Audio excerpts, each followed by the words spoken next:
তোমরা সকলেই জানো কি আমাদের গেমের মধ্যে চলছে নারুটো ইভেন্ট, আর এই নারুটো ইভেন্টের মধ্যে প্রত্যেকটা রয়্যালে একটা করে ফ্রি স্পিন দিচ্ছে। আর আমার মেন আইডির মধ্যে আমি ফ্রি স্পিনগুলো মেরে দিয়েছি, কিন্তু আমি কিছুই পাইনি ভাই। দেখতেই পাচ্ছ একটা মাত্র টোকেন পেয়েছি, এই টোকেনগুলো। তো চলো, আমার কাছে এখনো দুটো নুবরা আইডি পড়ে আছে, যেটাতে আমি স্পিন মারবো আর দেখবো কি এটা পাওয়া যায় কিনা। আমার ফার্স্ট নুবরা আইডিটাতে দেখতে পাচ্ছ এখানে দুটো রয়্যালে আমার ফ্রি স্পিন বেঁচে আছে, তো এটাতে মারলাম, এটাতে আমি দুটো টোকেন পেলাম, দেখতেই পাচ্ছ ভাই। তো চলো এবার ওটাতে মারা যাক। এটাতে এই দুটোকে আমি রিমুভ করে দিই আর এখানে ফ্রি স্পিনটা মেরে দিই, দেখতেই পাচ্ছ।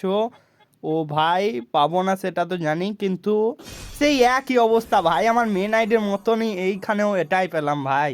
তো চলো আমি দুসরা আইডিতে যাই, ওখানেও পেতে পারি। তো দেখতেই পাচ্ছ এখানেও আমরা চলে এসেছি, এই দুটোকে রিমুভ করে দিলাম আর ফ্রি স্পিনটা ফটাফট মেরে নিই আমরা। তো দেখতেই পাচ্ছ 3, 2, 1, এটাতে মনে হচ্ছে পেয়ে যাব ভাই ভাই ভাই, দেখতেই পাচ্ছ